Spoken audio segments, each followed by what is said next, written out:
There are several items on tonight's first reading agenda, but all items relate to the village's facility replacement project. We'll start with items A through E, which are all related to zoning approvals. And tonight, before I introduce our Community Development Director, Stan Popovich, for his presentation, we have a video that we will show. Doug?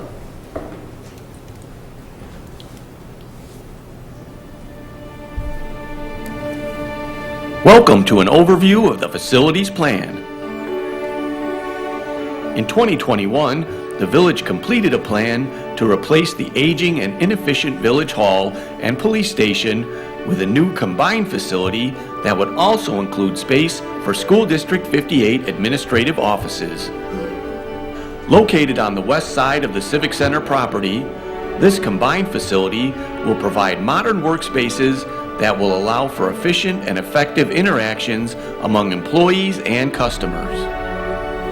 The new building will include distinct spaces for the village, police department, and School District 58, as well as shared spaces like the new council chambers that can be used for a variety of public meetings and community activities. While instantly recognizable as a government facility, the building will use traditional materials and reflect the familiar aesthetics of our downtown to welcome the community. Exterior features will include public plazas, pedestrian walkways, and native landscaping. On-site parking will also be included for public, employee, and official village vehicles. The proposed plan for the Washington Street intersection will eliminate the eastern leg of the intersection, streamlining the traffic flow and improving pedestrian walkways. A variety of environmentally sustainable features are proposed for the project, including the use of solar panels, permeable pavers, enhanced mechanical systems, rain gardens and bioswales, rain harvesting, green roofs, and native landscaping. The total project budget of $59 million allows the new facility to be substantially completed by early 2024 without the need for additional revenue. Proceeds from the sale of a portion of the village property and the resulting property tax revenues will assist in the village's efforts for paying for the project through a proposed tax increment financing district. The phased construction is scheduled to begin this August with the closure of the eastern leg of Burlington Avenue and the demolition of Commuter Lot L. The police station and village hall will remain open throughout the construction.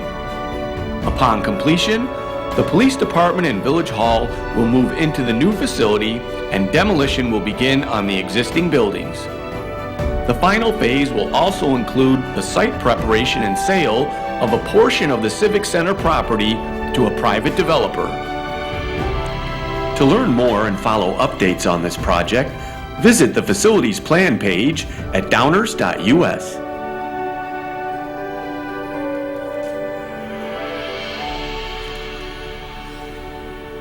And with that, with the nice overview, I'd like to introduce Stan Popovich, Community Development Director, for further background on this petition. Thank you, Manager Fielman. Good evening, Mayor and Council.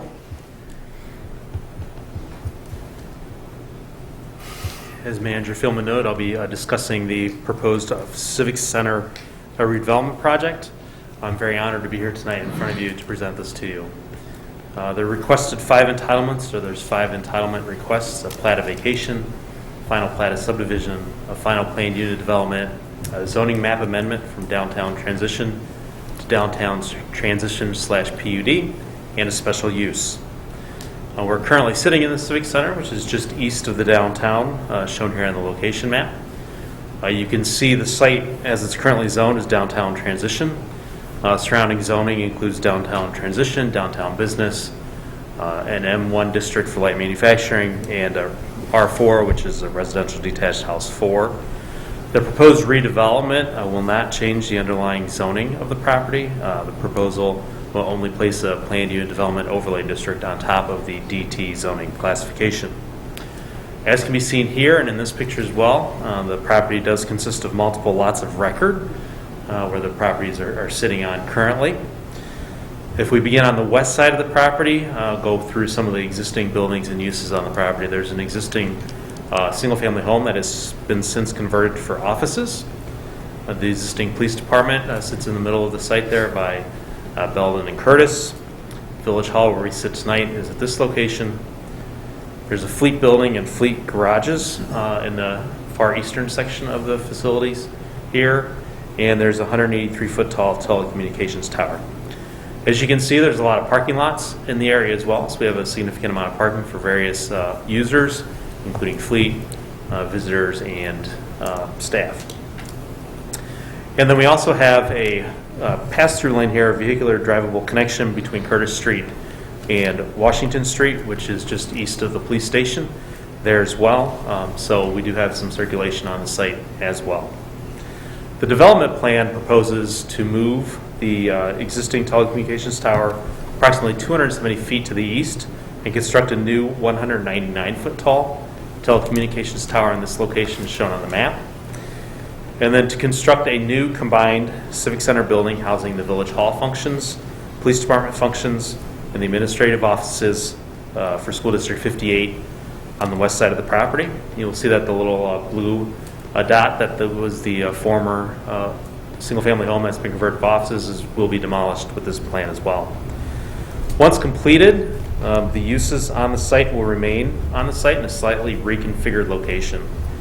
So a combined village hall and police department building will be in the orange here.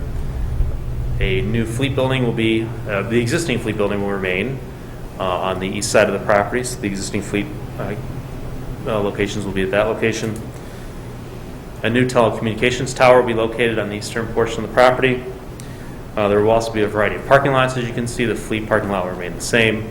And then the new parking lot around the village hall and combined police station will provide secured parking for the police department and also parking for staff and also visitors to Village Hall and to visit any of the offices within Village Hall. And then finally, in addition to that, there will be a building pad here that's available for an apartment development that will be added to the site. So we'll be adding new multifamily. But in essence, the uses that are currently on site will remain on the site in a slightly reconfigured location. Next, I'm going to focus on the telecommunications tower. The telecommunications tower is an authorized special use in the downtown transition zoning district. And the approval of the special use would allow the tower to remain on the property. The existing tower shown here in the picture is approximately a little bit over 40 years old, and it's existing lattice tower. To the top antennas, it's 183 feet tall. It provides these equipment and providers on the tower, emergency dispatch, village communications, and wireless communications as well. The new tower that's proposed to be relocated will have the same equipment and providers on it as well. So we'll provide emergency dispatch, village communications, and wireless communications providers. The tower will be 199 feet tall to the top of the tallest antenna. So the important thing here is that this tower will provide emergency dispatch services to Downers Grove and nearby communities without a redesign of the regional dispatch communication network. So this is a very key tower, not only for Downers Grove, but for other communities in the area. And it will continue to provide residents and businesses in the neighborhood with wireless communication services. When we look at another graphic, we can see that the existing tower shown here is the red dot, and the proposed new tower is the green dot. Again, it's moving about approximately 270 feet to the east. Staff looked at various options for this tower location-wise, and the only location on the property that ensures that the tower would not fall on existing residential or proposed residential is in this area there. So there's a 200-foot fall zone for the tower itself. So to ensure that it doesn't fall on any public emergency services or the village hall, and not to fall on any residential properties, we did a 200-foot circle to see, and this is the area where this tower is required to go to meet that fall zone requirement there as well. And that's just east of the fleet garage there. The proposed special use, so we go into the special use standards a little bit here. So in this section of the zoning ordinance, the special use must be consistent with and in substantial compliance with all village codes and policies and plans, including comprehensive plan and downtown design guidelines. We'll talk about that a little bit later. And we believe that it is in substantial compliance with those plans as well. The petitioner, the village, and staff here is presenting evidence to support each of those conclusions as shown. As I mentioned earlier, a telecommunications tower is authorized in the Downtown Transition Zoning District. It is necessary and desirable as this tower is the main connection point for police, fire, and emergency medical service communications for the village and other surrounding communities as well. In other words, 911 calls do not reach public safety first responders without this critical piece of infrastructure. In addition, it supports other private telecommunication providers that may otherwise pursue towers in this area to provide coverage for gaps in service areas. The proposed tower will be constructed in compliance with FCC and FAA regulations, and the existing 40-year-old lattice tower will be removed once the new monopole is installed. In summary, staff believes that these standards have been met. As previously discussed, the current site consists of multiple lots of record, here shown in red, and a public right-of-way, the Burlington Avenue right-of-way is shown in green. The request is to vacate a portion of the Burlington Avenue right-of-way. This request is necessary because a portion of the new Civic Center building and a portion of the new parking lot and drive lane are within this right-of-way here. A plat of subdivision is requested for approval to create three new lots of record. Lot 1 on the left-hand side for the Civic Center lot, Lot 2 for the middle lot, which is the future apartment development, and Lot 3 for the fleet building and telecommunications lot. As everyone is aware, the village recently updated our design guidelines, and the proposed Civic Center building complies with these guidelines as identified in the Planning Commission staff report. And then I'll go through a few of those key topics here to show how we comply. The first are the brick, stone, and metal accents on the building, so very traditional in what the design guidelines look for. Additionally, there's some structural articulation through some columns throughout the building on different sides of the building as well that provide that structural articulation and some differentiation on the facades. Looking from this way, we have two distinct, highly visible entrances. So one for the police department on the right-hand side, and on the left-hand side would be the main Village Hall entrance. Additionally, there's an entrance on this facade over there as well, just in the middle of the page there. One other distinct entrance there as well. And then we have a distinctive roof line here with a taller roof line here along the entrances as well, which calls some distinction to the building that way. With regard to site improvements on the design guidelines, we do call for screened utilities and trash locations throughout the plan here. You can see it's pretty heavily landscaped around the parking lot, so that's really great for us to screen our parking lot to lead by example in this location. And then we do have a lot of pedestrian connections. So a pedestrian connection north-south along the west side of the building, a connection to the Belden Avenue sidewalk, connection to the Curtis Street sidewalk, and then connections internally through the plaza for the parking areas as well. With regard to the comprehensive plan, the site is in the downtown edge functional sub-area of the downtown focus area. It meets the goals of these sections of the comprehensive plan. It's a pedestrian-oriented and walkable, and it is a mix of public and commercial and residential uses. The proposed development also meets a lot and just a ton of the community facilities recommendations here, listed here on the screen. I'll hit three of them.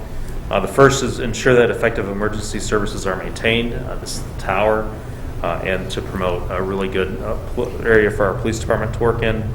Promote collaboration amongst the various governmental agencies, and we are doing that by having District 58 administrative offices join us in our building. And lead by example with sustainable design practices. I'm going to get into sustainable design practices next here. They include, again, this is our site plan. They include rain garden and bioswales in the parking lots in this location and just north of this location. Permeable pavers are shown throughout all the parking spaces here, which will be really great for our stormwater system and to meet some sustainability goals. Green roofs. So there are two portions of our roof that will be green. The southern green roof will be over Village Council chambers, and the northern green roof will be on the north side of the building there. We also will be completing rain harvesting, enhanced mechanical systems, and native landscaping throughout the entire campus as well, here on our Civic Center Lot 1. Additionally, solar panels will be placed on the roof of the building, so that'll be a great addition to our building. And then there is plans for covered vehicle parking near the near the North Green roof arrow up there, and that'll also be photovoltaic panels as well, which will provide additional opportunities for sustainable goals. With regard to the improvals, we talked about the plat of subdivision, the three lots. They do meet the requirements for the plat of subdivision in the areas. The plat of vacation meets the village council policy. It is a village council discretion to vacate the right-of-way. The rezoning is a rezoning from DT to DT/PUD. And then the special use we talked a little bit about earlier. I'd like to next talk about the planned unit development. This is from the purpose of the planned unit development. Planned unit development is intended to accommodate development that is difficult to carry out under applicable zoning district standards and results in public benefits that are proportional to the degree of flexibility provided. Flexibility provides us to allow us to deviate from some of the standards in order to make this development work. And it is a challenging project with a lot of moving pieces in terms of existing buildings, proposed buildings. So this is a very challenging project that we believe a PUD is the best route to go. Examples of PUD from the zoning ordinance note that PUDs may be appropriate for energy conservation, sustainability, housing variety, mixed and multi-use developments, and developments that meet the comprehensive plan.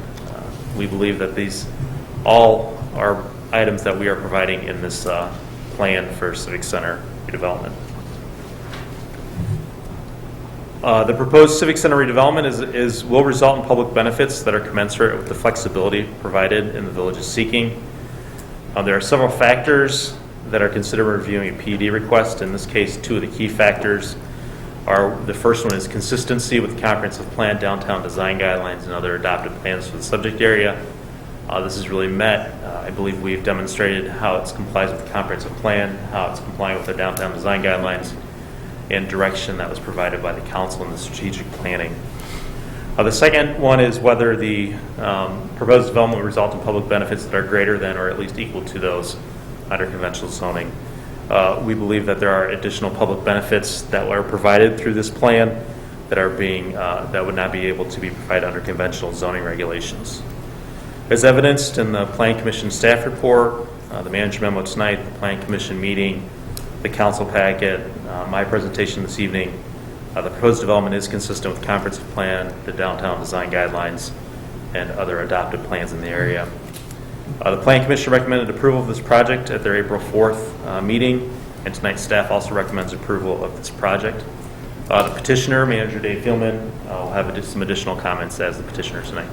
Thank you, Mayor. Thank you, Stan. Well, Stan did such a great job supported by that video. Just a couple of closing thoughts in the role of petitioner.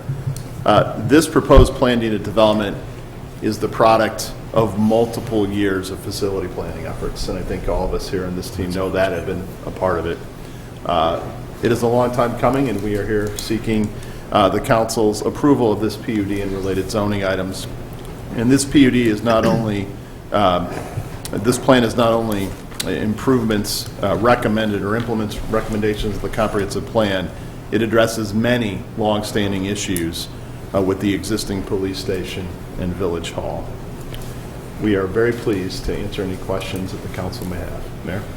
Thank you, Dave. Thanks again, Stan. Any council questions or comments? What we're talking about here are really the first 5 items on the first reading tonight. So in no particular order, does anybody have any additional questions for staff that we're going to need sorted out either tonight or in the future, or general comments? Rich, please. Yeah. First of all, could you give us some of the history of why this particular site was selected over other sites in town? Yes, there's been several discussions over the last couple of decades on where our new facilities should be located, and that showed up in strategic planning direction several years ago by a couple of councils ago, wanting to make sure that these types of activities, village hall activities, police activities, et cetera, remain in the downtown area. That was then reflected in the 2011 comprehensive plan and then the 2017 updated comprehensive plan, and those recommendations are in the community facilities section of that plan and also in the downtown section of the plan.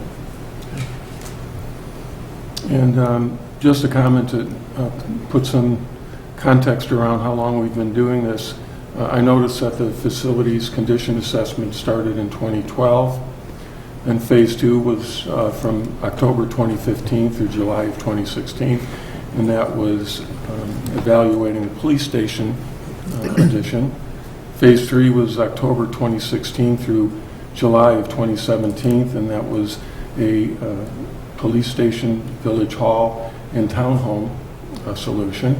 Then there was a break in the action. Nothing happened for a while until it picked up again in October of 2018 with the discussion of a village hall, police station, and a medical building, which fell through pretty painfully for this village. And then finally, this phase, Phase 5, from December 2019 to present, is what we're sitting here discussing.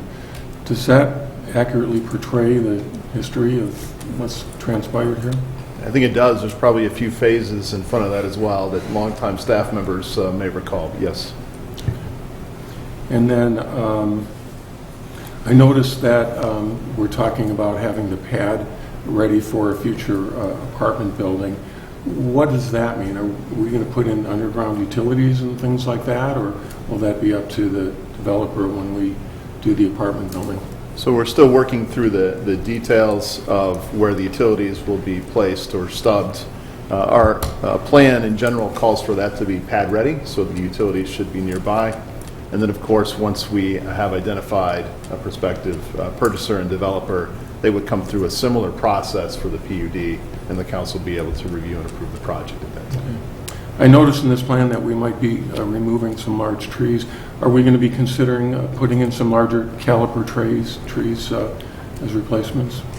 Well, those details are also coming at the final design when the council acts as the owner of this project. So when we get to final design, Commissioner, absolutely, we'll take direction from the council on those things. Okay. I think one final question under this section, the Plan Commission meeting, they talked about the fact of, or the proposition of turning the building 180 degrees so that the plaza would be facing downtown. I presume there's some reasons why that's not feasible, but could we offer some explanation as to? The shortest, most succinct answer to the question of the orientation and layout of the building is a combination of grading issues and the phasing, making sure that we can continue to keep the existing police station and existing village hall operational while the new building is being constructed. Thank you. Thank you, Mayor. Thank you. Others? Greg? Thank you, Mayor. Excuse me. I'd just like to thank Commissioner Colavani for running down the history on the facilities project. He gave a nice little summary of my tenure here on the council. It seems like we've been talking about facilities the entire time I've been up here, and I think you pretty well covered it. And it turns out, as Manager Fieldman noted, it went on for several years before that. My first recollection was pretty much right around the time I moved to town in 2007. There have been an awful lot of people who've worked on this project over the period of the last almost 20 years. And it's really a lot of fun to see it come to fruition with some of these presentations tonight. So thank you, Manager Fieldman, also for the understatement, calling it a multiple-year process. You're good at that sort of thing. I just want to weigh in on some of the things I know we're going to hear from the audience tonight about the cell tower. I think all of the standards have been met. In particular, I want to point out the health, safety, welfare. I don't think you can really be argued that because it's a 911 tower, it is not just not harmful, it is beneficial to the health, safety, and welfare. And ensuring that it's not going to fall on something like a residential building or a village hall is also a positive. And I think not only is not detrimental, but enhances the health, safety, and welfare. So if you ask me, all of those conditions and standards have been met, and I look forward to the rest of the discussion. Thank you, Mayor. Thank you. Others on the council? Okay. On these first 5 items on our first reading agenda tonight, if there's folks in the audience that would like to give us some comments and some input, please come on down to the podium. Ron Olson, 704 Maple Avenue. If I were to tell you 12 months from now this project would be a complete mess, what would you say? What could cause the mess? What comes to mind? These questions should keep you up at night. I can think of a few. What happens if you don't sell the parcel? What happens if the parcel you sell does not generate the tax revenue in your TIF projections? What happens if the tax revenue falls short or is zero? What if people do not want to spend $300,000 to $500,000 to be next to a 200-foot communications tower and a rapidly deteriorating fleet buildings that sometimes look like a junkyard? Where are these residents going to walk their dogs? Where are the green spaces? What if a lawsuit holds up the project? Versus, what about if you decide to move the tower? Keep the communications antenna on top of the police station, move the other equipment. There's a communications tower about a half-mile west along the tracks. Knock down the deteriorating fleet buildings, create some green space, make the parcel that you plan to sell more valuable to the developing company that's going to come in and develop the project that will guarantee you generating the tax revenue that you need to fund this project. Please don't rubber stamp this project. Think hard about this project. Publicly acknowledge your conflicts of interest. Mayor Barnett should recuse himself from this vote. Others, listen to your gut instinct. Please provide a lot of thought on this. I'm a big believer in measure twice, cut once, but in this case you should measure 10 times before breaking ground.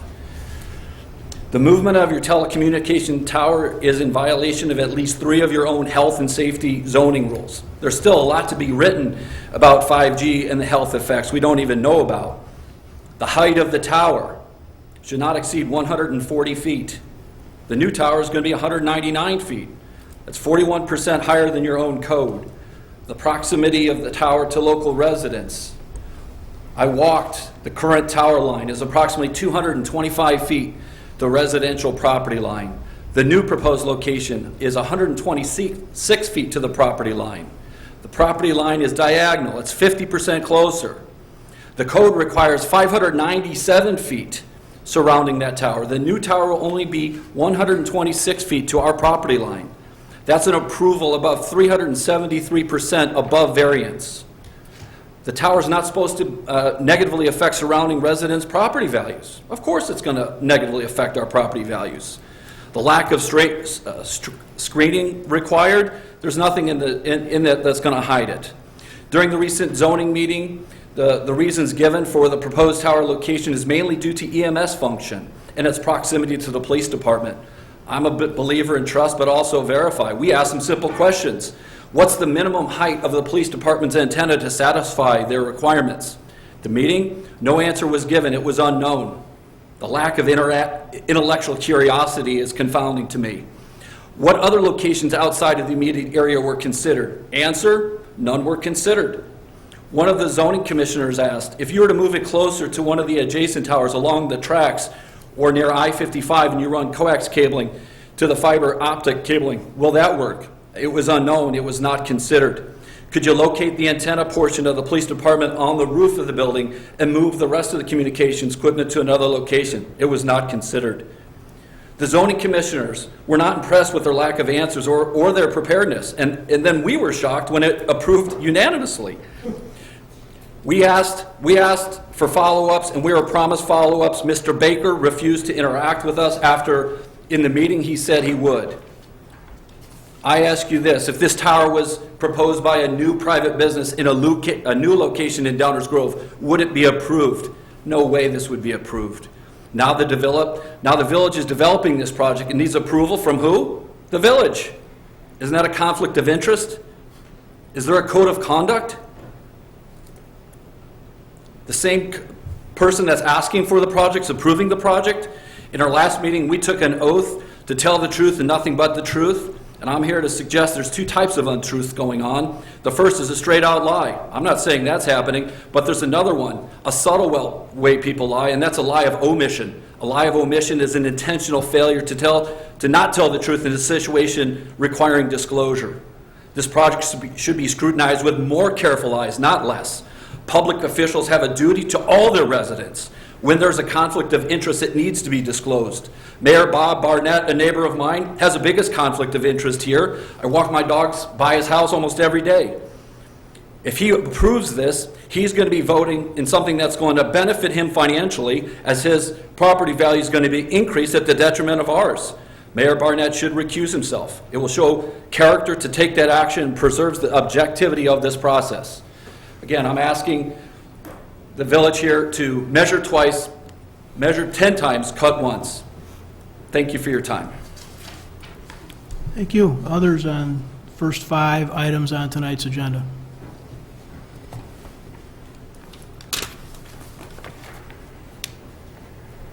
Yes, good evening. I'm Laura Hoyce, Downers Grove resident since 1985, and I'm here to support the objections to the cell tower and to, without repeating the comments made by Ron Olson, to support the need for more time to have questions answered about the height of the tower, the safety of the tower, the fact that it's not just a village communications or a 911 tower, it is a 5G tower.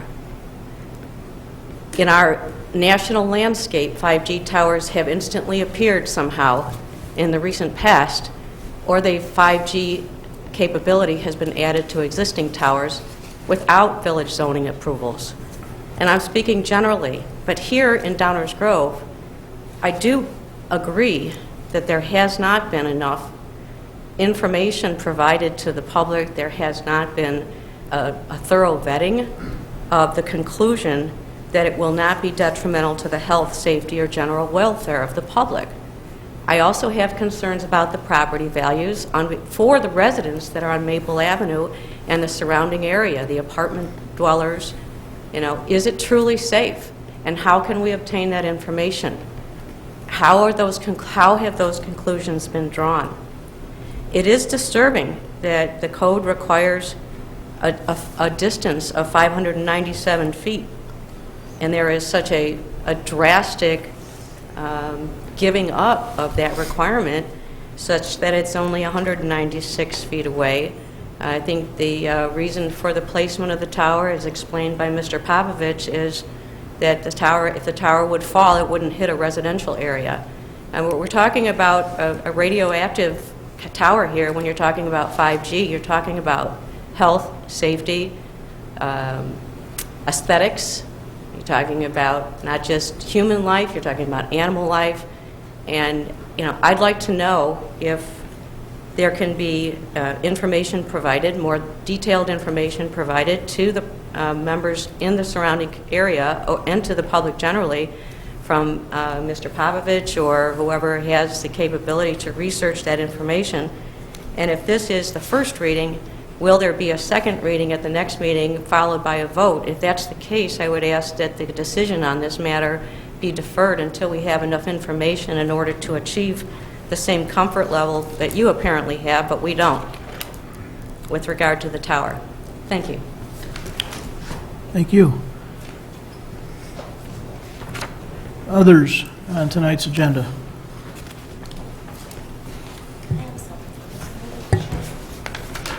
Hi, Sarah T. Pasquale, live at 710 Maple Ave. USB.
Okay. Thanks for allowing us to speak tonight. I know there's been a lot of discussion around this amongst our group and a bit online, and unfortunately it's had to come to that. I wanted to come at this at a different angle, right? So my husband and I are both transplants from Pennsylvania. I grew up in a small town in Pennsylvania. My husband grew up in Pittsburgh. We love architecture. We love history. We love social downtowns. So Downers Grove was a great fit for us from just a general life perspective, right? When we moved here, we bounced around in apartments. We eventually bought our first house in Bolingbrook because it was affordable. We were close to great neighborhoods, and we put a lot of work into that home and really, really loved it. We adored it. We were great hosts and had a lot of fun there, but we felt like we were missing something. We were missing that sense of community. And we decided in 2018 that we were going to sell this house that we worked so hard on after a holiday party here in Downers Grove with some friends. It was all the feels, right? It was everything that we felt like we were missing. And later that week, I started browsing housing. And of course, my husband's like, well, we're moving. So after looking at about 20 homes, we stumbled upon our house on Maple Avenue. It's a registered historic home, so fitting month, right? Preserving history. Our house was built in 1856. One of the founders of Downers Grove lived in our home. So this move of the tower is very significant to us. After living here for 3 years, 2 years in COVID, I'm happy to say that our neighbors are like family. They welcomed us in. It's been amazing. So I'm glad we have them here to support, all of our agendas and kind of talk through this with you guys together. When we first moved in, there was a lot of discussion around what was going to happen in our backyard. So the fleet area, the garages, things like that. We knew the plans were coming and reiterations as you've gone through, Mr. Calvini. There's been a lot of discussion about what might happen. So ultimately, we hoped that it would be better than what it is today. That is not going to be the case for us if this tower moves to our backyard. We attended the open house as we got the invite for it. We were a bit taken back about how under-communicated the tower move was. It was literally a green dot on the map. And I think the folks at the meeting were quite surprised about how upset we were about it. So much so that they actually came to our homes the following week, took photos, and again, we're very surprised at the view that we had currently, and then what it would look like with a 200-foot tower back there. So we kept, trying to work with them, continue talking and stuff. Coming to the Plan Commission meeting, we raised our concerns that Ron's already discussed. Were there alternate sites reviewed? No. Was there any kind of impact study done if we were to separate the EMS versus the private leasing? No. What's the impact to our property value? We don't know. The aesthetic and quality of life you guys are preaching with this plan, the aesthetic of this building needs to fit with Downers Grove, but then you're going to jam a 200-foot tower right there. It doesn't fit. Sorry, one sec. So then talking with Mike Baker, as we mentioned, he was very open during the meeting that he wanted to work with us. We had emailed back and forth a few times, and then after 2 weeks of waiting, we basically got shut down and we didn't have the opportunity to speak with him, which was really disappointing. You would think that something that's going to impact your life so much, you would get the time of day, and we didn't. So I wanted to point out a few things. I do have image 3 up here. It was kind of the communication with Mr. Baker, so that you guys are just aware. I have the full thing if folks want to see it. Scrolling into the next one, all the renderings that were done to date from the village are very selective. They were taken from the front of our home and the back of the Olson's home with the shed in the way of the bottom. I do have the scroller, sorry. I forgot. I don't know how Yeah, I'm not sure that'll Does it scroll? move it for you. Okay. No. So hang on just a moment. Yep, you're good. So I think the big concern is that we've been seeing is the dot, oh, sorry, can you stop just one there? The dot has been what we've been talking about, right? But there's also these 9 electrical boxes that are going to be in that space. So adding to the displeasure of the aesthetic, we have that on top of it, and that has not been rendered, or we have no idea what that looks like. So that could make it worse. So then scrolling up to the next image, as I mentioned, some of the renderings that were done by the village. This is the front of our house with the original tower in there. You can barely see it because it's covered by a tree. It's not part of our everyday view. If you scroll up a little bit more, this is what it's going to look like. So when we talk about Historic Preservation Month, this is what my MLS listing is going to look like if I ever need to sell my house. How am I going to get top dollar for my house? How is that going to preserve my current property value? It's very frustrating. So then scrolling on, sorry, I keep interrupting, appreciate it. I took some personal photos from my backyard. Yes, you see the tower over onto the left there, but it's moving directly in our line of sight. This is going to be our everyday view. Now, when I sit at the back and we have a fire at night, I get to stare at that. Not great. So, I mean, it goes on and on. I've got some other additional photos from the neighbors' homes and stuff. I appreciate that these are not to scale, right? I don't have the fancy software to do such thing, but I did pull the rendering from the plans and dropped it in the photos and tried to size it as appropriately as I could in comparison to the current tower. So if we scroll up, just a couple more photos of how lovely it's going to look.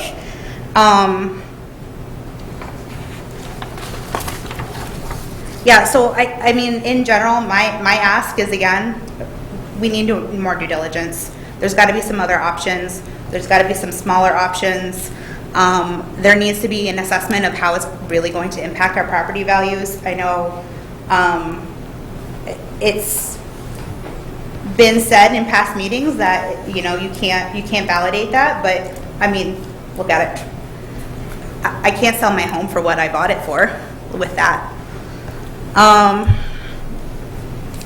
My other question would be around, the extensive landscaping and screening that's required by the current code. To date, the project team has not offered up any solutions. They haven't rendered anything. So I know it's going to be hard to, screen the top of that thing, but there may be other options. I don't know. So that's all I had for this evening. I appreciate the attention. Okay. Thank you.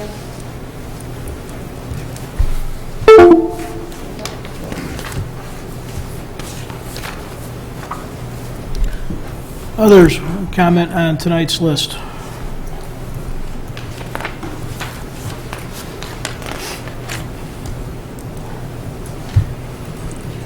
Good evening, Mr. Mayor, Village Council. My name is Matthew Klepper. I live with my wife and 3 kids at 702 Maple Avenue, so 2 doors down from Sarah, who just spoke.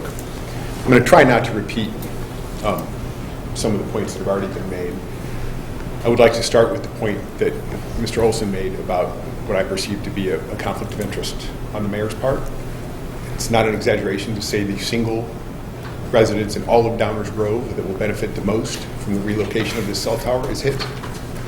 Under any concept of municipal ethics, he shouldn't be voting on something like this. As has been referenced, we came to the open house to find out more about what was going to happen. The cell tower itself was undersold. Right? It was just a little dot. We had a dialogue with various village officials, Mr. Baker, Mr. Friedman. We were promised that dialogue would continue and some of our questions would be answered, and that there would be a discussion around landscaping options and exactly where this tower absolutely had to be from an EMS perspective, how tall it had to be, whether the purposes could be split off into 2 towers, all those kinds of things. We were promised that dialogue, and at the last minute, the village staff decided to change their minds and say the only dialogue you're going to get is on May 3rd. So that's where we are. I think this process would be helped if Mayor Barnett would recuse himself from any vote. I'm disappointed that he has been a public advocate for this project that would so personally benefit him. From a where do we go from here perspective, what I would like to see, is, as Sarah mentioned, is some actual engagement with us. You saw the photos. There were some statements made by Mr. Popovich and I think Commissioner Hose, I apologize if I'm mispronouncing your name. Over here. Thanks. Suggested, well, the safety, is important and we're taking care of that. Guess what? If this tower falls, my neighbors have kids. It will fall in their backyard, right? We're not improving things from a health and safety perspective. We're making them far worse. When you all passed the code, you had a good reason to say any tower in this district needs to be 3 times as far from any residential property as it is tall. By the way, it mimics other village codes. It's a bit of an industry standard. And as Mr. Olson indicated, if a private developer came to you and said, here's our plan, we would like to just utterly obliterate the health and safety provisions of your own code so that we can put a tower where we'd like to put it, you would laugh that developer out of this room. He would never even make it to this room. But yet when it's the village that's the applicant, and what I unfortunately perceive to be a bit of a legacy project, it appears that this is just going to get rubber stamped and approved. And that's just, it's disappointing as somebody, this is the first village council meeting I've ever attended. I generally just let local government do its thing. But to ignore all of your own standards, to refuse to even engage and try to answer the questions that have been asked in email, in public forum, that's not good government. That's not local government. That's, what I've seen so far and what I heard Mr. Schmidt talking about with the Longfellow issues, which frankly, I don't know the first thing about.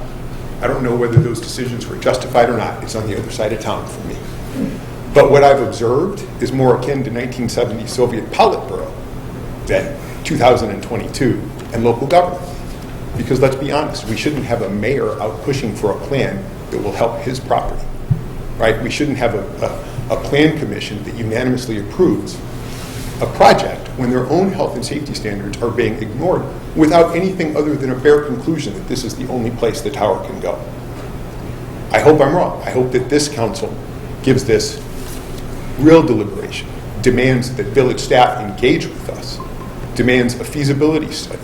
Let's think about where could this tower go? How high does it have to be? Other communities are apparently outsourcing some of their EMS to us. Can we consider doing that in reverse? I don't know the answers to any of these questions. We've asked them. No answers at all have been given. Presumably, if you ask them, village staff will have to answer. Thank you for your time. Thank you. Others on these 5 items?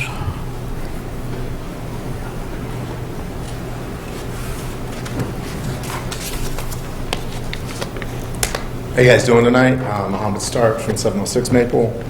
I wasn't initially going to speak tonight, but when the conversation about Longfellow came up and the mayor said that he was interested in protecting everybody's property rights.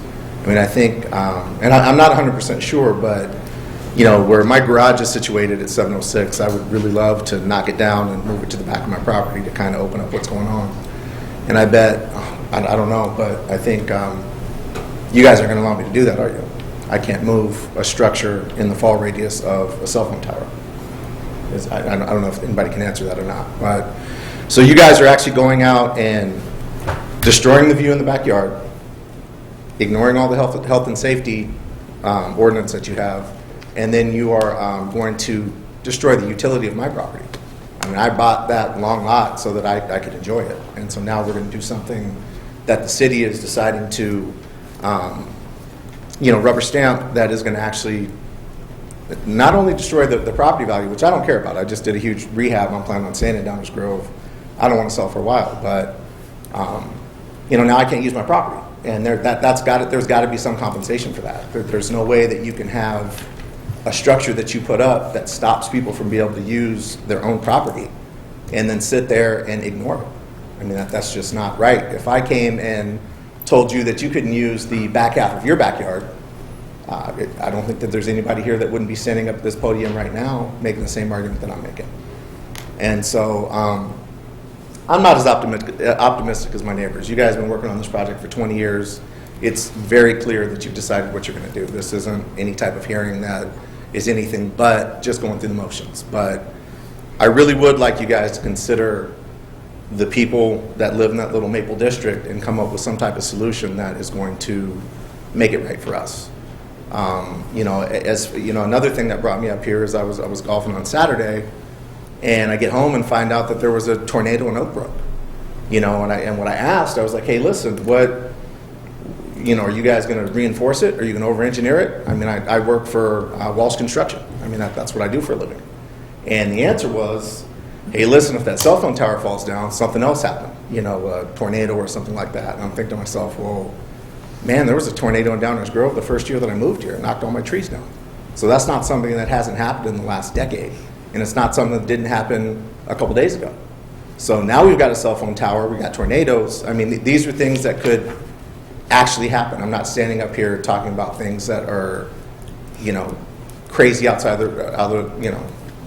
that aren't a possibility. So, I would like to see you guys show me where you're going to over-engineer the tower. So if a tornado does hit it, it doesn't fall down. I want to know what you're going to do about the fact that I can't use my property anymore. Do you want to buy it from me? Do you want to lower my taxes? I don't know. I mean, I bought the property with the idea that I could use it to its highest and best use. So I don't know if those are things that have been considered, but I think that they're questions that need to be answered and not in a you can send me an email and we'll get back to you sort of way. I mean, I have a job. I don't have time to chase you guys down. That's why I'm here tonight, to raise these questions. You guys are our officials. You're supposed to be governing our community. And I'm reaching out to you right now and asking you to reach out to me as a citizen and let me know what you're going to do about it. I shouldn't have to go get an attorney or send emails or go have coffee with you guys. I mean, this is my home. I live there, and you guys are negatively impacting it. And those answers should come from you. I shouldn't have to come up here and beg for you to tell me why I can use my own property. That's what I have to say. Thank you. Thank you. Others?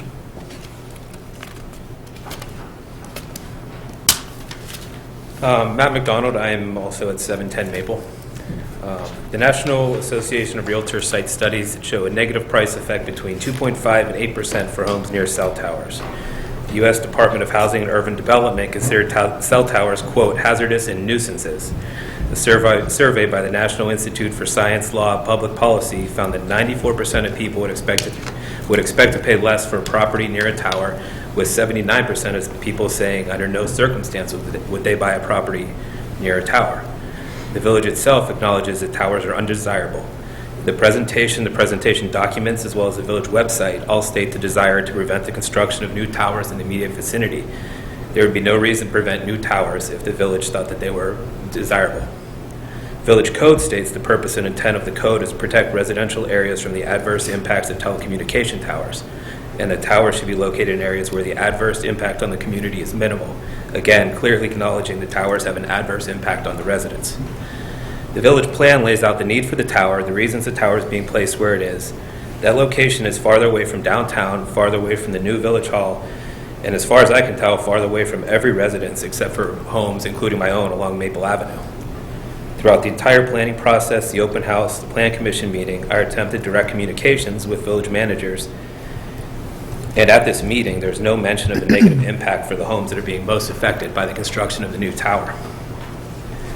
The review and approval criteria for telecommunication towers, specifically criteria number 3, states the proposed use will not, in this particular case, be detrimental to the health, safety, general welfare of persons residing, working in the vicinity, or be injurious to property values or improvements in the vicinity. The plan states that this criteria is met. I think the criteria is met for everyone in village except for the homes on Maple Avenue. Does the village truly believe the location of the new tower will not be detrimental to our general welfare or injurious to our property value? Being 400% closer to the tower than what code should allow is a good thing. The fall zone of the tower extends 50 feet into my backyard. Again, is that good for our general welfare? Well, my wife pointed out the fact that if we ever go to sell our house, the first picture anybody's going to see is a picture of our house with a tower behind it. And 79% of people would never even consider buying that home. as several other neighbors have said, we've reached out and attempted to communicate and got very little response. So if the only way our voices are heard are at the public comment meetings, I'm asking the council to act on our behalf to represent the residents of the village, all the residents of the village. Have somebody explain to us how this tower is not detrimental to our homes on Maple Avenue specifically. And if they are detrimental, something should be done to protect our property value and our general welfare. Thank you. Thank you. Others, subjects not on? Before we go on down, please.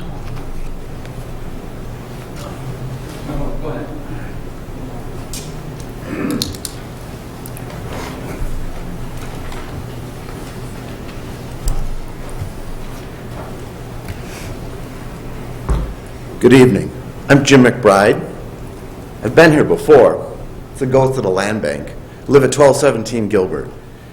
So last time when you guys did the land bank, not you, the council, some people in the village staff, the same, you went and changed all the ordinances so the project could go in, change the setback rules and did that. In this case, they're not even bothering changing the ordinance. You're just saying the tower won't land in somebody's house. So I had to come up and say something. So that there's an underlying tone here. There's a value stream at the wireless tower is the transmitters. You getting a revenue stream from those wireless people. It's just because you're hanging the police transmitter on there, and that's the purpose. Does it have to be 190 feet to accomplish the goal for the EMS? If it doesn't, you're making it bigger because you got a revenue stream, because that was part of the presentation, is how to pay for this new village hall. So if you can disconnect that wireless portion of it, do you have different options for that tower? Does it get smaller? I mean, that's the kind of stuff that I don't hear any engagement with these people on Maple Avenue. So I'm not a big fan of 5G. You got to remember that you're going to say it's safe, and the experts say that, but anybody who's a lawyer, you remember, any court case, a lawyer, both sides will bring their experts, they'll all look at the same data and argue two sides. So if you take away the 5G, you might take away some of the village, the residents' concerns. There's other towers in town. You have the revenue stream. Is that critical to this? I don't think it really is. So I'd like you to maybe uncouple the emergency purpose of the tower for the police department, separate from the revenue stream you're getting in wireless. You might be able to shrink the tower and take care of some of these people's concerns. Thank you. Thank you. Others on these items before we move on?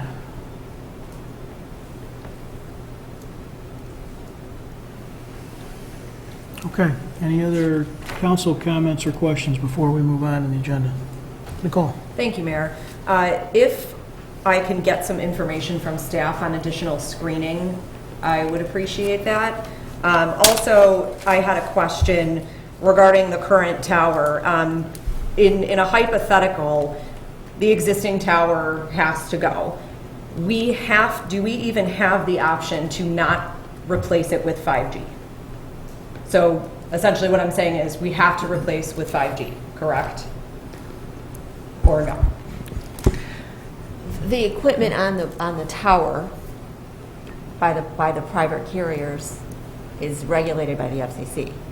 So local municipalities have very little discretion in that regard. Okay, so we have very little discretion in regards to it being 5G? Yes. Okay, thank you. And then the proposed tower, 190 feet, that I'm assuming allows for that co-location of future telecommunications. Can you guys speak to that a little bit further, of why it is that height? It is that height to accommodate the existing municipal uses, the existing private wireless carriers, and it has additional capacity for any future use that should be deemed necessary. Okay, and if we do not leave that space for future use, what is the next scenario? More towers? That it's likely the case, yes. Okay, thank you. That's all, Mayor. Thank you. Danny, please. I just wanted to piggyback on one thing that Commissioner Wallace stated. In regards to the 5G, is there any other equipment or functions being added to this tower that's not currently on the tower that we have now? No. No new equipment? Okay. Greg? Thank you, Mayor. Well, there's nothing to get discussion going like litigation threats and discussion of the Soviet Politburo. But yeah, I think it's important to remember that the property already has a tower on it. It's already 188 feet tall, if memory serves. We're talking about an additional 16 feet, and we're talking about moving it by my quick, bad math, probably about 1/20th of a mile. 270 feet. I mean, it'll be this, you can see it in this part of your backyard rather than this part of your backyard. And we've seen, visuals to that effect. I think, it's important to recognize that we're not talking about putting a tower where one didn't exist before. There's one basically right next door.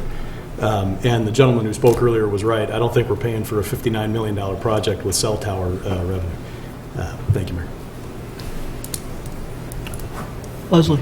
Yeah, just to piggyback off of that. So because the site already has a cell tower, do we have any way of teasing out how far a cell tower would have to be for it to impact real estate values? Is there any way to kind of identify and tease that out? We can take a look. Okay. Got it.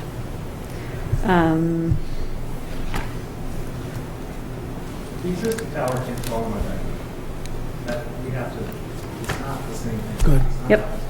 And then I know at one point knocking down the fleet garage was mentioned. Can you kind of remind us of the history of why we decided not to do that at the same time as Village Hall?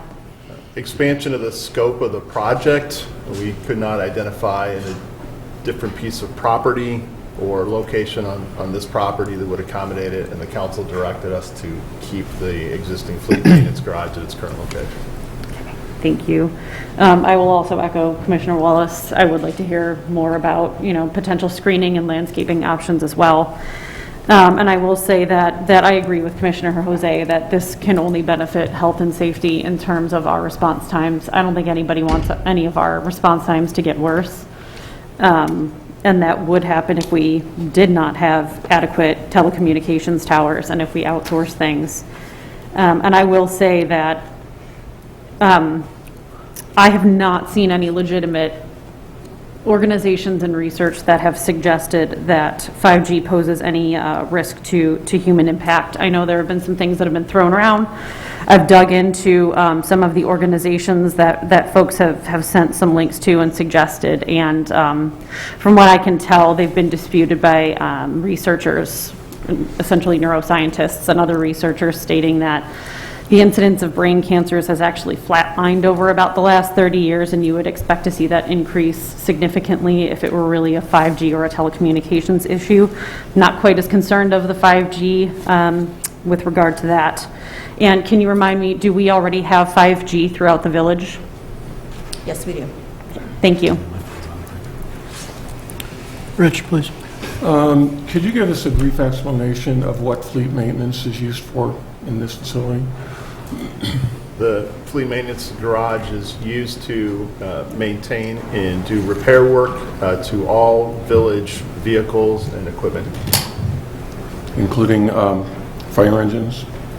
That's correct. And any item, any apparatus in our fleet, from snowplow trucks to fire equipment, et cetera, police vehicles. Okay. If we were to completely remove the tower that's been there for some 40 years in these people's, a different section of their backyard, what would the cell phone carriers be likely to have to do to keep cell phone service available to those residents and businesses? They'd have to relocate to another tower or propose to build their own tower. Okay. Now, in the preparation material, it said that we are part of the DUCOM network. Did you approach, or did anyone on staff approach DUCOM about the impact of moving this part of the network? Yes, I am a board member of DUCOM. I'm the secretary.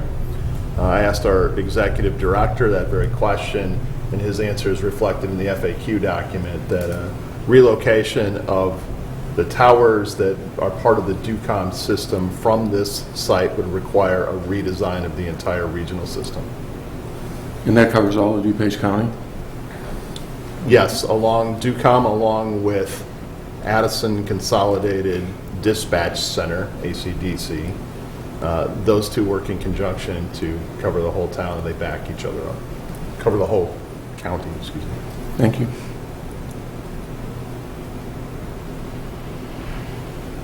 Anything else, Rich?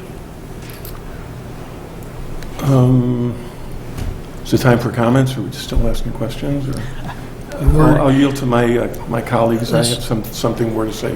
For those that are watching, just so you understand the process, first readings are this. They're back and forth, they're questions, they're comments, et cetera. It's people trying to sort out what next steps ought to be. Chris, please. Thank you, Mayor. Do we have a sense of the difference in footprint or width of the new tower in comparison to the current tower? The current tower is a lattice tower. The proposed tower is a monopole design. Appears that the new tower takes up less footprint space. Okay. And therefore, sort of less mass as you go up it in terms of the lattice tower. And then in terms of the way that the monopole is affixed to the ground in relation to how the lattice pole is, I assume there's a difference in that. And do we have a sense of its safety improvement versus the lattice pole or the lattice tower? We can work with the design engineers to get an answer to the question of the structural design, structural engineering design. Okay. Thank you. Yeah. Anyone else, council, questions or comments? You had some comments, Rich? Sure, go ahead. Yeah. You know, we have to make a lot of decisions when we sit up here. Some of them are tough. Some decisions are made for us because of circumstances. We have a lot of unique circumstances related to this site and the fact that we've owned this site for many years. This building, we found out a few weeks ago, was built in 1908, and so it has some definite challenges. We've been doing our due diligence at the villages to how to deal with our police station, and they've been suffering with really subpar and substandard facilities to the point where it could even impact our CALEA rating, which is something we're very proud of because we're ranked in the top 0.5% in the country. But our ability to continue having our police operate. Also, this building is oversized. It's got an improper layout for modern usage. We specifically decided to have this project here. In the next topic, we'll be talking about the tax increment financing district. And as you can see, that is essential to what we're doing in that we don't have to raise property taxes in order to pay for this building. So the incremental tax revenue that we get from the proposed apartment building is essential to this. Now, there are certainly some risks with that. We don't know what's going to happen with the economy, but I feel that we need to move forward on this. We did make a decision as a council to honor the work that was done before us, so we didn't have to start back to phase one. I was personally involved with trying to move fleet maintenance a couple years ago. It was actually one of the things I brought up when I was running some 3 years ago, and then came to find out the only possible place we could have put it is next to our other facility on Walnut, which is owned by the Downers Grove Sanitary District. So I called up their executive director and I asked them why couldn't we do something like that. They said we need that space because of the new EPA requirements. So that was our one best chance, and it kind of flittered away. Not because I didn't want to have that happen. It wasn't because I didn't want to move that facility from downtown, but it was just based on the nature of we don't own much property and we can't do that.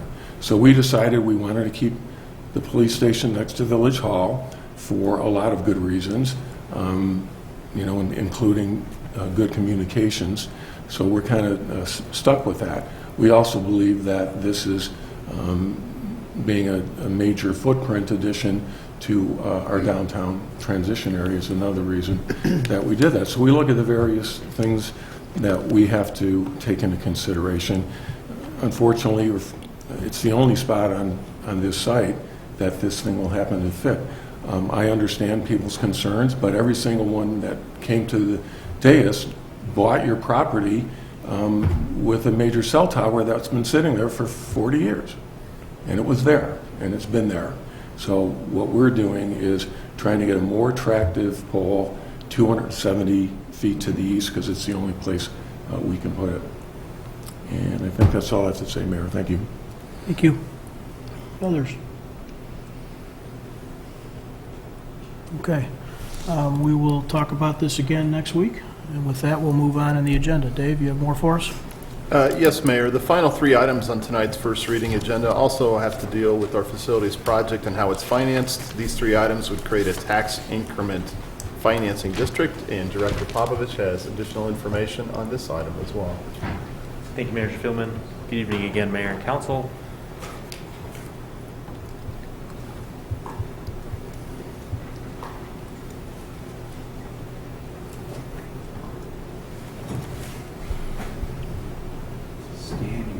Give me a moment here. I think I closed yours out on accident. Okay.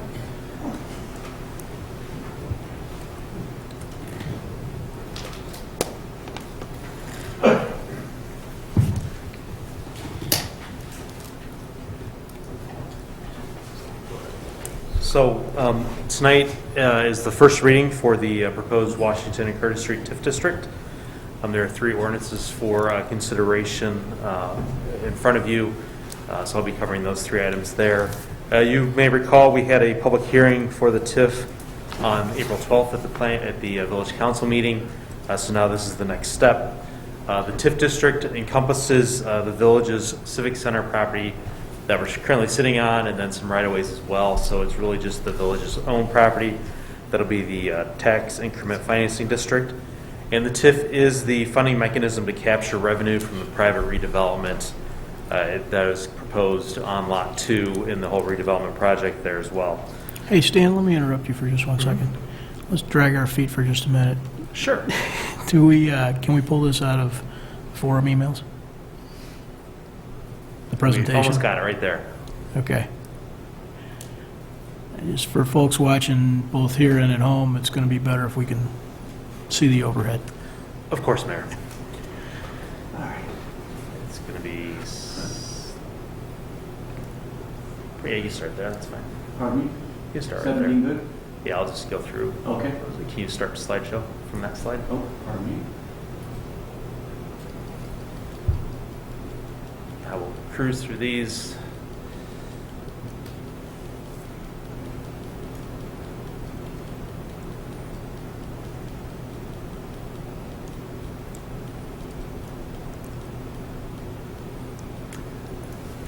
Thank you. You're welcome, Mayor.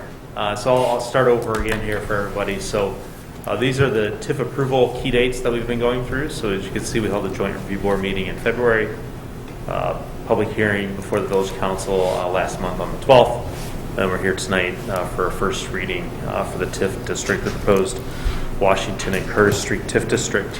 There are 3 ordinances, 3 items before you tonight. Again, here's the TIF boundary outlined in yellow. You can see the Civic Center site is the principal property and the only property on here, and then it does encompass some right-of-ways, Curtis Street, a little bit of Washington, and then Warren as well. The TIF district will be used for a funding mechanism to collect property tax revenue from the apartment lot that's proposed to be sold to a private developer. The TIF is also going to help us then collect that revenue and use it to pay for the new facility and the improvements that occur on the village's property here. The plan complies with the TIF Act. The Joint Review Board unanimously recommended approval as well. If there's any questions, I'd be happy to answer those for the Mayor and Council tonight. Thank you. Council comments or questions on the TIF considerations before us tonight? None? Okay. No? Okay, any audience comments or questions? This is really items 6, 7, and 8 on the first reading agenda tonight that have to do with the TIF financing.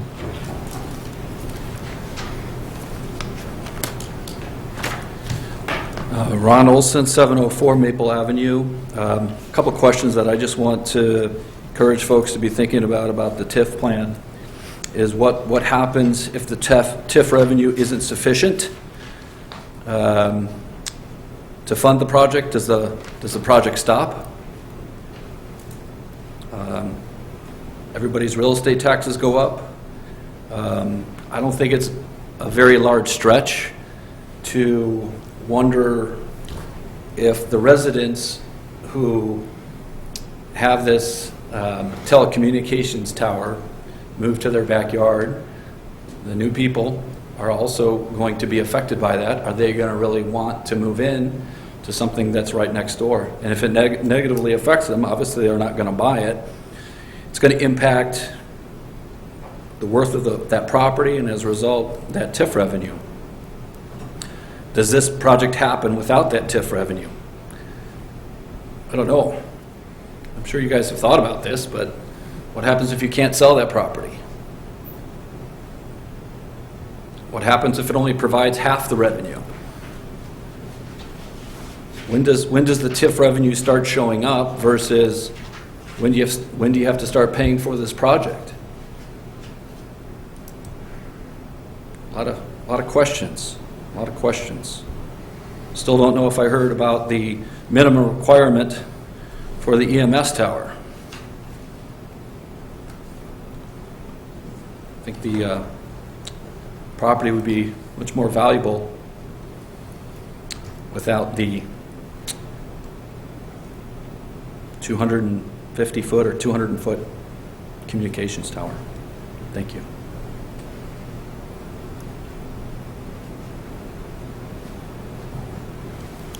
Others on these items?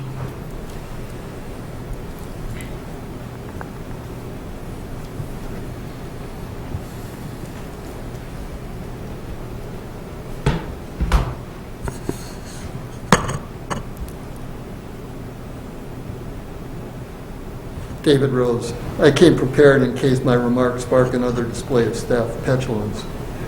I appreciate from Council's perspective today's reading is the next step in what it sees as a pro forma process required to have the legal cover needed to shovel money into the pockets of private business, and thus my comment will likely fall on deaf ears. Council's desire to help the already well-off is typical of government at every level in the U.S. Apologists for capitalism notwithstanding, the U.S. has a dubious tradition of government subsidizing business investment and then bailing business out should it fail. The latter is best known by the phrase, too big to fail. The process, as investor Warren Buffett observes, is one of class warfare, and as he admits, his class is winning. I would argue the proposed TIF is a textbook example of how the Illinois TIF law has failed to achieve the objective of helping economically distressed communities and instead can be and is used by any municipality so inclined to put money in the pockets of private business under the pretext of localized economic distress. And we know from history, Council prides itself in being just such an obliging public community. Sadly, Illinois has never seen fit to remedy or eliminate this failure, in spite of the fact that it contributes to rising inequality, helps tear the state apart, and contributes to the general decline of the state when individuals choose to leave in order to avoid the many resulting problems. Problems such as low and falling standards of living, crime, addiction, and inadequate schools. As is typical, however, when the state of affairs is reported statistically as an average, the decline is hidden because the bifurcation is hidden in the average. And those on the well-to-do side of the divide imagine life is wonderful, perhaps occasionally voicing regret of how unfortunate and difficult it must be for those on the other side of the divide to deal with all their problems. Indeed, Illinois' TIF law's failure creates conditions in which a muni feels obligated to reduce developer risk, lest the muni miss out to one who does. The failure creates what might be called a reverse Pavlovian relationship. Developers know they don't need to act unless and until a muni agrees to subsidize, lowering or perhaps even eliminating investment risk. The TIF law makes it a buyer's market for developers. The criteria required by the Illinois TIF law are so feeble as a screening device, it's almost impossible not to qualify. In the current case, in spite of the proposed TIF district being within yards of a downtown area council lots for the dramatic increase in its total property valuation, and in spite of the proposed district being adjacent to a rail line whose suburban communities up and down the line have seen similar developments pop up like dandelions, council claims it needs to create a TIF. Now, as my earlier comment suggested, we're likely entering a period in which investment risk is much higher than it's been for decades. But that uncertainty is irrelevant because council is committed to the TIF idea regardless for the reasons mentioned. In short, the Illinois TIF law essentially requires residential property owners of a muni share the risk of an individual developer who's unwilling to take it alone. At American Capitalism 201, privatization of gain, socialization of loss. The ultimate tragedy here, as I've been pointing out repeatedly, is that all of this development activity is undertaken oblivious to the issue of environmental sustainability. Council's desire to put up a new muni building is based less on sustainability and more on branding and status display, and on only one somewhat defensible actual need, more space for police.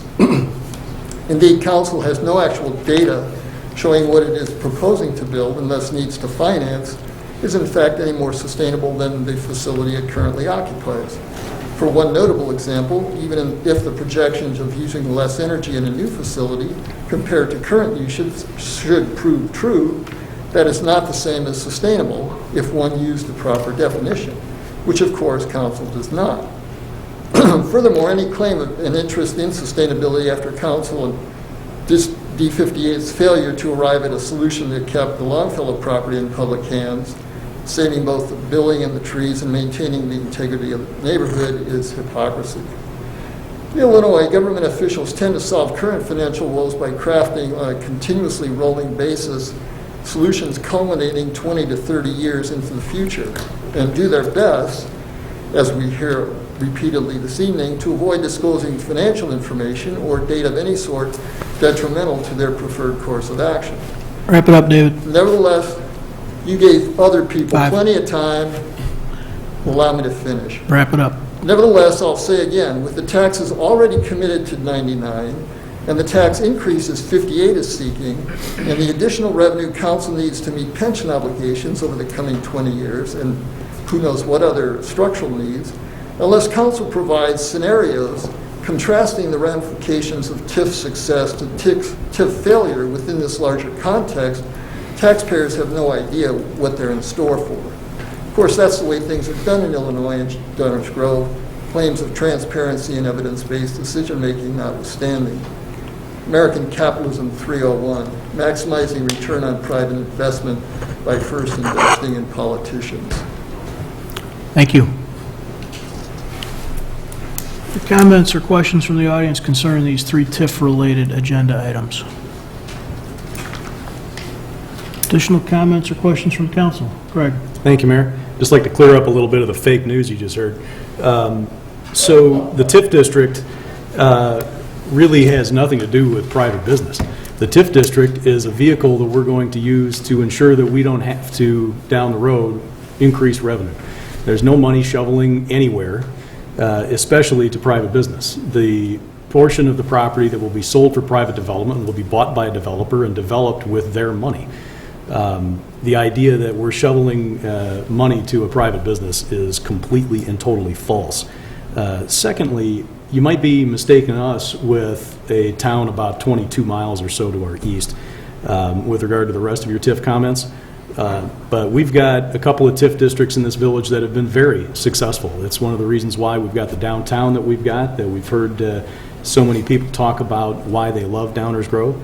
And it's why we've had an awful lot of redevelopment on Ogden Avenue. And they are incredibly successful. I'm proud of them. Prior councils are proud of them. And I suspect everybody up here on this dais is proud of them. It's one thing to talk about your opinions about the use of TIF districts. It's another thing to just plain get the facts wrong. So let's try to stick to what's real and keep it at that. Thank you, Mayor. Any other comments or questions from council on the TIF items in front of us? Rich, please. Yeah, regarding the potential success of the apartment buildings, unlike Hansel several years ago, we have the advantage of looking in our rear view mirror to see how they've worked out. The first one that was the most controversial was Marquis on Maple, and that development brought us the next development of Main and Maple, and that brought other developments in town, including Burlington Station, which is located within literally feet of the railroad tracks. I would contend that living near the railroad tracks is probably the biggest detriment, and that facility filled up very quickly. Matter of fact, by the time they were finished and they put it out to rent, it filled up because people want to move in Downers Grove. They want to live in apartments. They want to walk to the train. They want to walk to the facilities and restaurants and other things that we have within walking distance, and that's why they call it transit-oriented development. So I would say if we had to look at anything that would tell us that we could be successful with this, we could look at our near history. Furthermore, you have experienced and knowledgeable organizations like Opus Development, who has a prominent footprint in history in Downers Grove on the north side of town, is now investing a lot of money, multiple $1 million, on Maple and Washington. So I'm feeling good that this TIF will work out to our benefit. Now the choice is we just tear that up and we can just say we're going to raise your property taxes by so much. But if anyone watches what's going on, people are leaving Illinois in droves because of high property taxes. Now what we do in our village is we keep our property tax necessities near the bottom of DuPage County. And why are we able to do that? We have other revenue streams that help support the things we do. And we don't do a bunch of fancy things. We do police, we do fire, we do EMS, we plow streets, we replace water mains, and we enforce codes, and that's what we do. And it takes money to do those things. And we feel, and I feel strongly, that the TIF is the right way to do that. Any other questions or comments from the council on TIF-related items? I'll just add a little bit here. The questions, some of the questions that are asked, not all of them, some of the questions that were asked are the same questions we've been asking ourselves for quite some time, and they're not gone unanswered.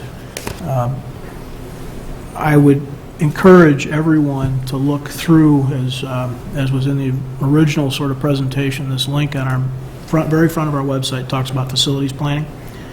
When you click that link, one of the things you'll find is all the documentation going back to 2014 considering this project.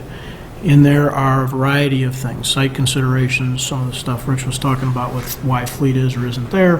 There's TIF modeling, there's financing options, there's a variety of financing models that have been considered going back to that point in time. There is no crystal ball. Let's just get it straight, right? Every TIF district, every person that takes out a mortgage is doing it without the benefit of a crystal ball. What we think we're doing here, as Commissioner Jose pointed out and Commissioner Colavani tried to expand on, is using TIF financing to have a minimal impact on the property taxes of the balance of the village. But let's get two things really, really straight. We don't know for sure what the future is going to hold, and the village is going to buy this building.